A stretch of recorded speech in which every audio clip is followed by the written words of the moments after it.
Boa noite, queridos irmãos. Mais uma vez estamos aqui para iniciar o culto de louvor a Deus. O nosso propósito é celebrar o Senhor, é compartilhar a nossa fé, a nossa esperança, nas orações, no estudo da palavra e na pregação.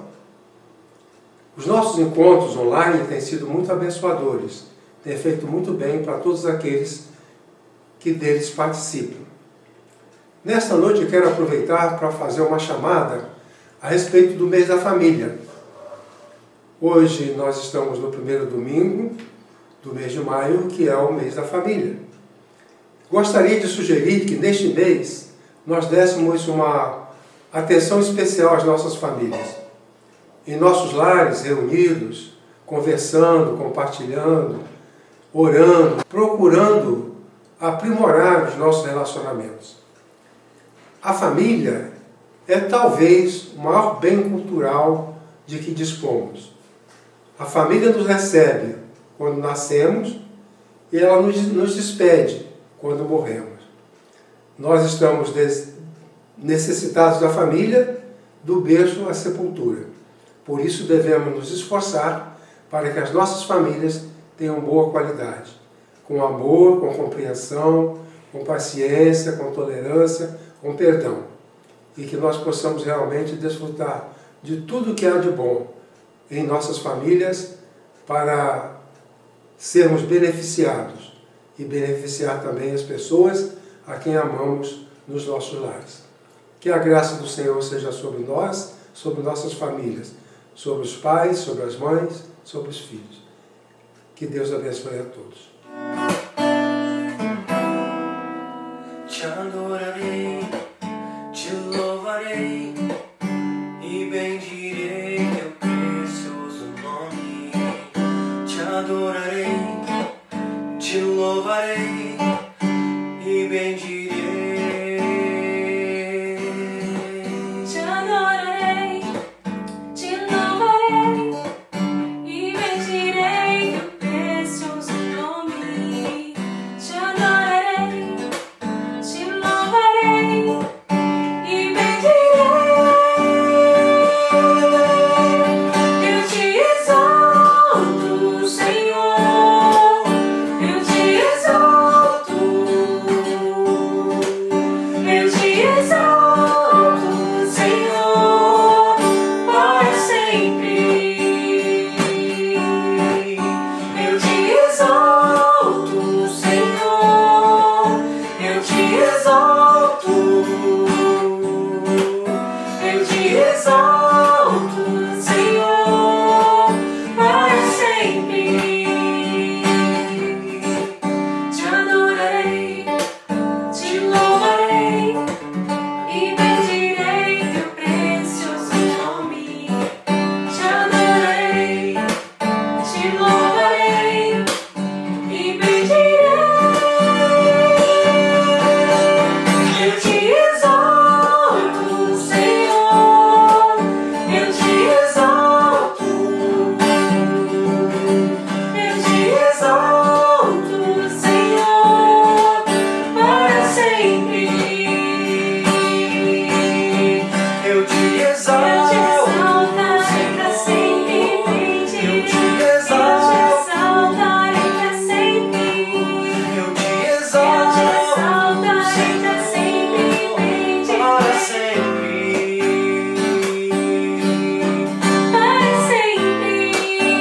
para sempre, para sempre, para sempre, para sempre, para sempre.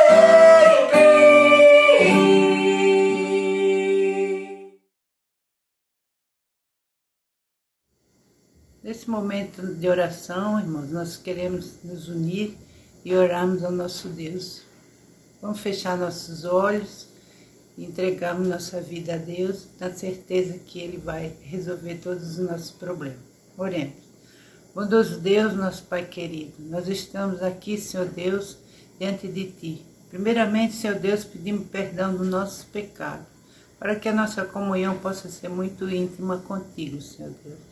Ó Deus bendito, eu te peço pelas nossas igrejas, pelos nossos pastores, por cada uma das famílias que se agregam no templo da Moriá. Quero te pedir que o Senhor os proteja e os guarde, Senhor Deus, desde o mais novo até o mais velho. Abençoa, Senhor Deus, as nossas vidas. Abençoa o nosso país, nossos governantes, Senhor Deus. Abençoa, Senhor Deus, o país inteiro, todos os países do mundo, pois eles estão passando pela mesma adversidade que nós estamos passando. Mas tenho certeza que tudo isso vai passar e que o Senhor vai nos ajudar a sairmos dessa e que possamos ser um pouco mais, um pouco melhor a cada dia. Que nós possamos nos agradecer, porque sem Ti nada é possível. Ó Deus bendito, abençoa os missionários, perdoa o nosso pecado, pois oramos em nome de Jesus. Amém.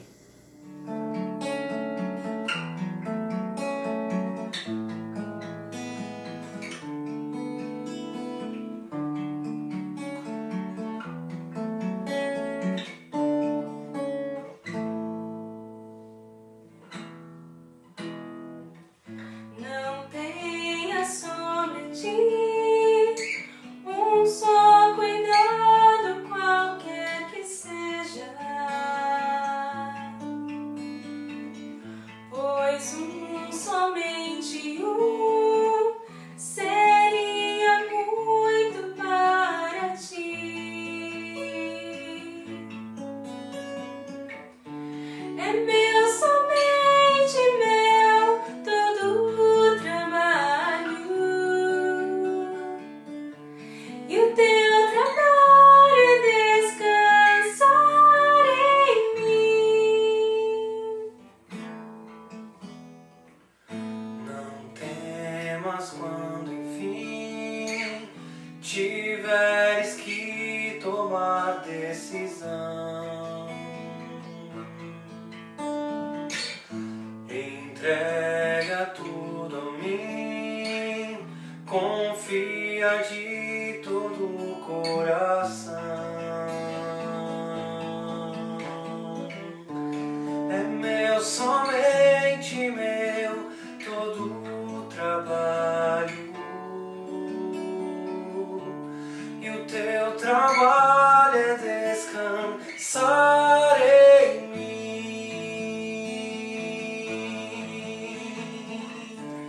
É meu, somente meu, todo o trabalho, e o teu trabalho é descansar em mim.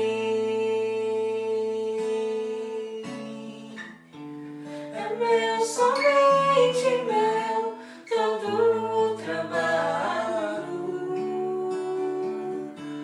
e o teu trabalho é descansar em mim.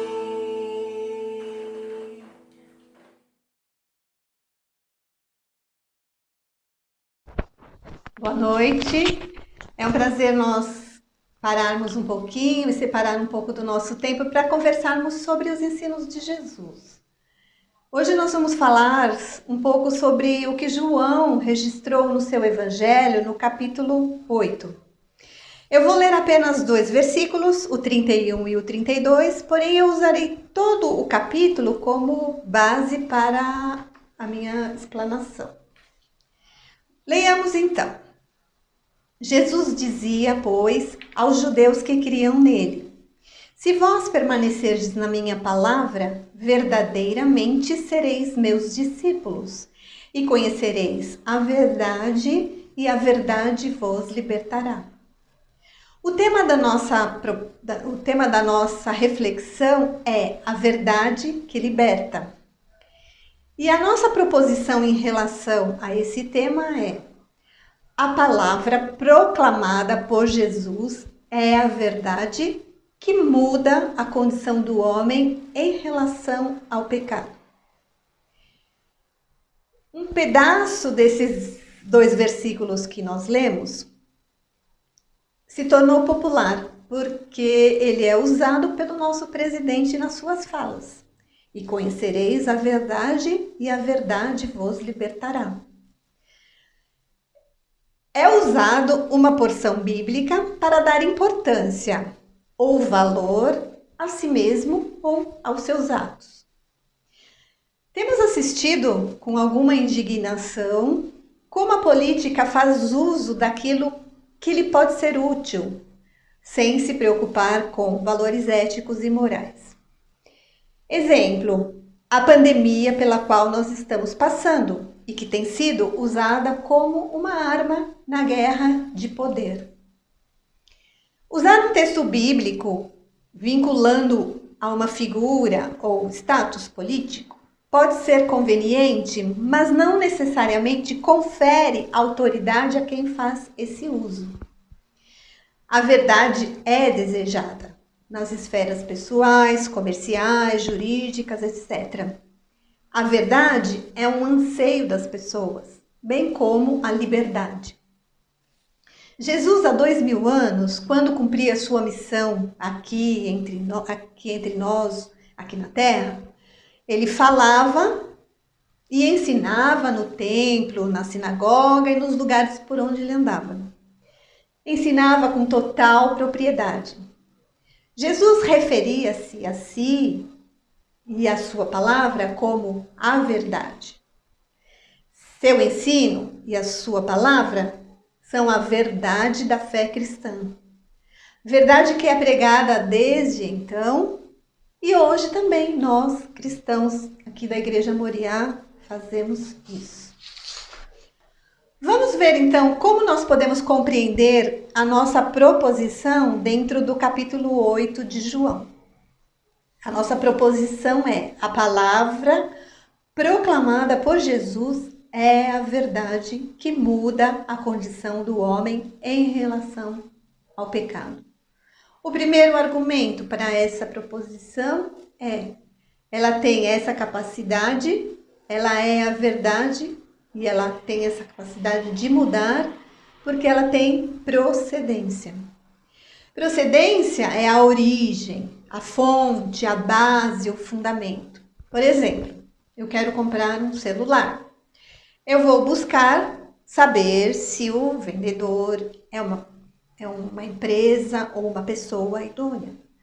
Eu vou ver se o preço que está sendo oferecido é compatível com o mercado, de acordo com aquela marca e com aquele modelo, para eu ter mais evidências de que o produto tem uma origem confiável. Eu vou me certificar se será emitida nota fiscal, se terá garantia. E esses itens vão me dando mais confiança de que é uma boa mercadoria. Então eu terei, assim, evidências de uma boa procedência. Jesus falava com autoridade porque a fonte, a origem da sua palavra era Deus. Ele declara isso. As minhas decisões são verdadeiras porque eu não estou sozinho. Eu estou com o Pai que me enviou. Ele vinha do Pai. Eu testemunho acerca de mim mesmo.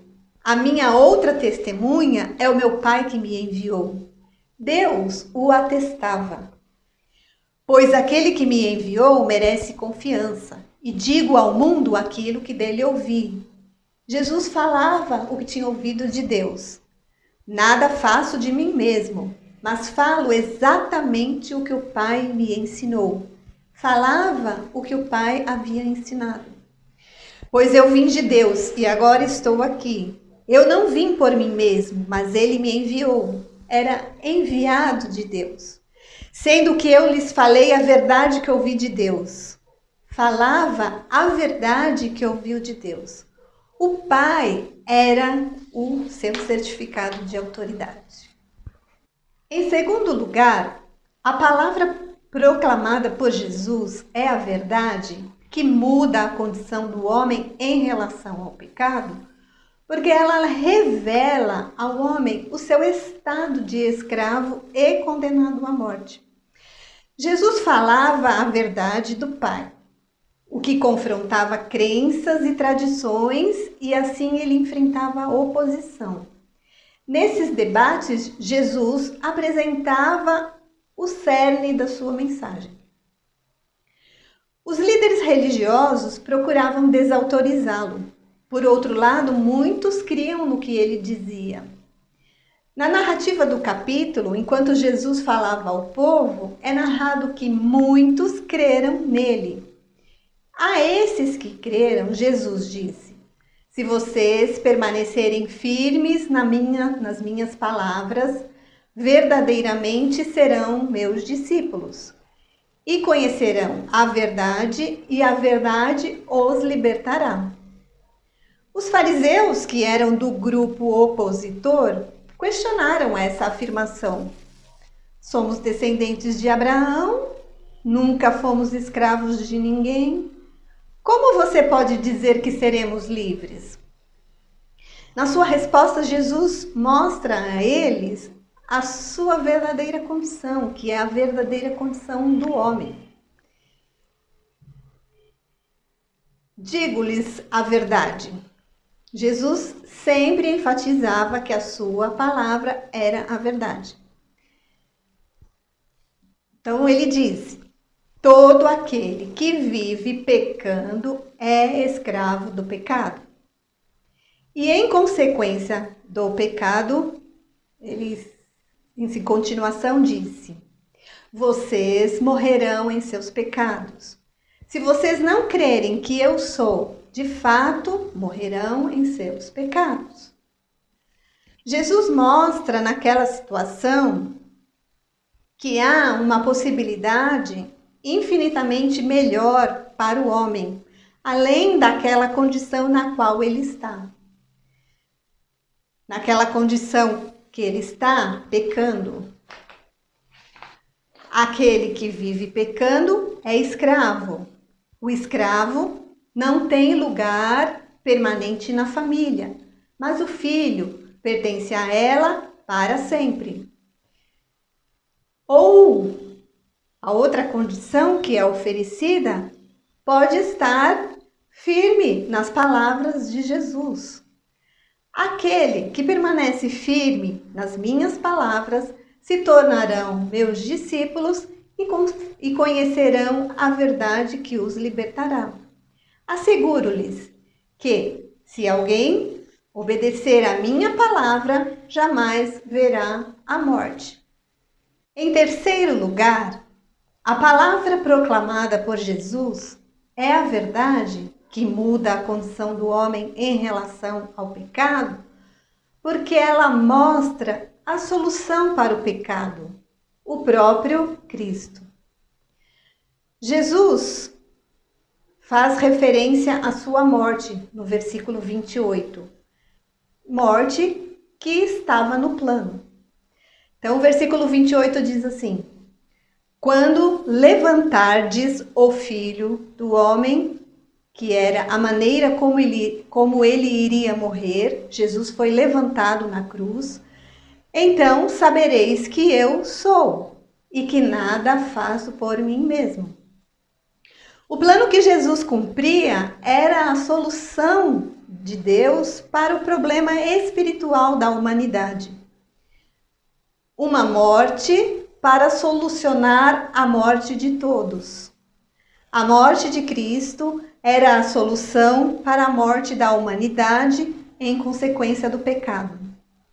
Entretanto, no plano há uma parte que é nossa. Há alguma coisa que nós precisamos fazer. Vejamos então. Jesus fala de condições necessárias para sermos livres da morte espiritual, para que o plano funcione para nós. Primeiro, crer que eu sou. Precisamos crer nele, crer que ele é Deus Filho. E ele diz: porque se não crerdes que eu sou, morrereis nos vossos pecados. A segunda condição, guardar a minha palavra, observar os ensinos e mandamentos de Jesus. E ele diz: asseguro-lhes que, se alguém guardar a minha palavra, jamais verá a morte. Assim, concluímos que Jesus promove a verdadeira libertação. Libertação é o resultado da sua missão. A proposta da verdade pregada por Jesus é a transformação espiritual. A proposta do Evangelho de Cristo é atuar no coração das pessoas, mudando a sua forma de ser, promovendo-as de escravas do pecado a libertas para escolher não pecar. Jesus afirma: se o Filho vos libertar, verdadeiramente sereis livres. Afirma ainda mais: eu sou o caminho, a verdade e a vida. E conhecereis a verdade, e a verdade vos libertará. Amém.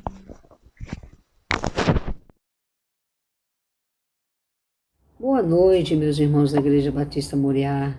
Que saudades que eu estou de todos vocês. Irmãos, enquanto profissional da saúde, eu gostaria de passar aos irmãos algumas recomendações, muito embora eu saiba que muitos irmãos tenham informações bem mais do que as que eu vou passar nesse pequeno vídeo, são irmãos bem informados. Porém, sabemos que tem outros irmãos que têm menos informações e precisam dessas recomendações. Então, eu gostaria de dizer aos irmãos que nós temos 2 meios de nos proteger. Um chama-se quarentena, né, que segundo o Ministério da Saúde é uma medida restritiva, obrigatória, né, para o trânsito das pessoas, isso com o objetivo de diminuir a velocidade, né, da transmissão do novo coronavírus e que nós devemos obedecer. A outra é o isolamento. O isolamento de pessoas serve para separar pessoas que estão sintomáticas ou assintomáticas, mas que estão sendo investigadas clinicamente, através de exames laboratoriais, com o intuito de evitar a propagação da infecção, né, dessa transmissão para outras pessoas, né? Então, esse período de isolamento domiciliar, ele tem a duração de 14 dias. Por que 14 dias? Tem duração de 14 dias porque é nesse período de 14 dias que o vírus leva para se manifestar no corpo. Então, nesse período, você vai receber o resultado dos seus exames e vai saber se você está contaminado ou não. Às vezes, tem pessoas que estão contaminadas, porém são assintomáticas. Outras são contaminadas e têm sintomas que podem ficar estabilizados com as medicações ou podem progredir, né? Como no caso de quando ele progride, nós temos, as pessoas sentem falta de ar, né, muito forte, e febre alta. São 2 sintomas que podem e devem as pessoas irem para o hospital. Em outras condições, nenhuma outra condição pode fazer com que a pessoa que está contaminada saia de casa. Não deve sair para lugar nenhum durante esses 14 dias.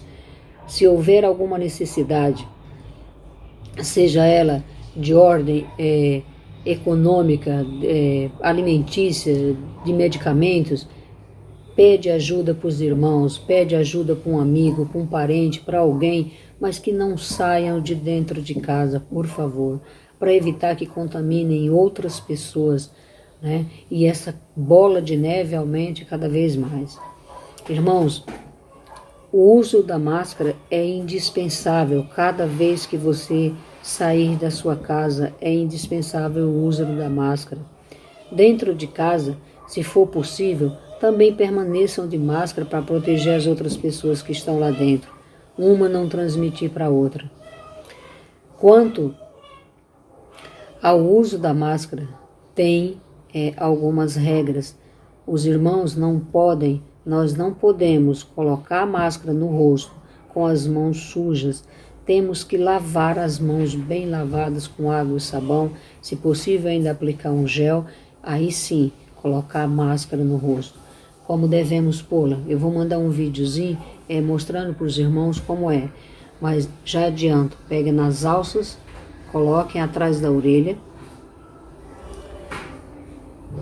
com as mãos limpas, façam a pinça da máscara aqui, depois ajustem no pescoço.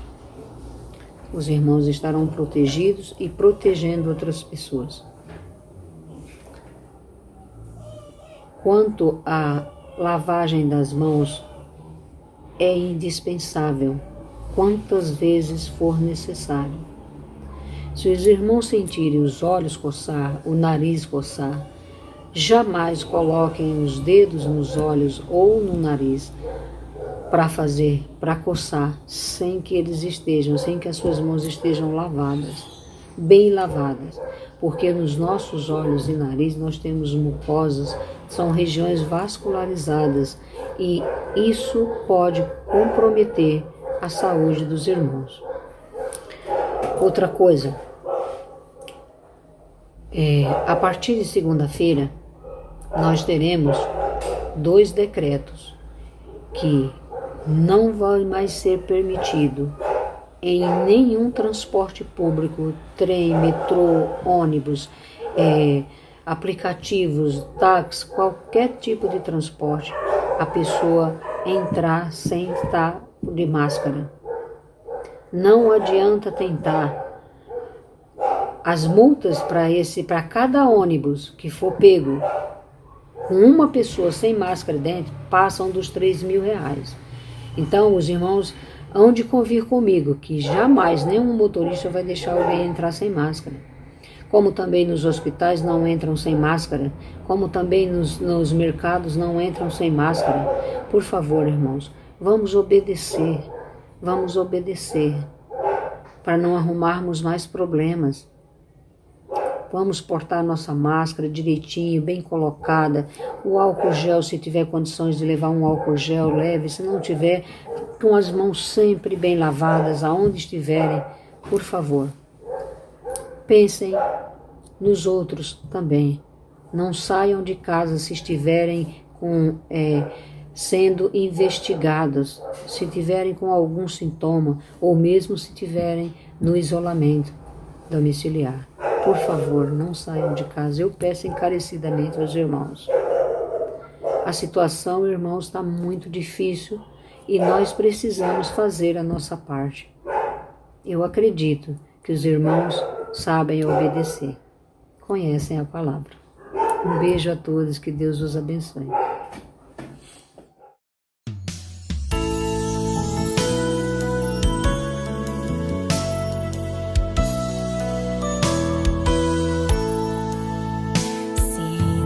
Família está Jesus, é feliz o lar, é feliz o lar, é feliz o lar.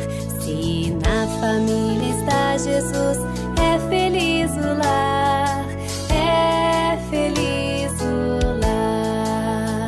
Se na família está Jesus, é feliz o lar, é feliz o lar, é feliz o lar. Na família está Jesus,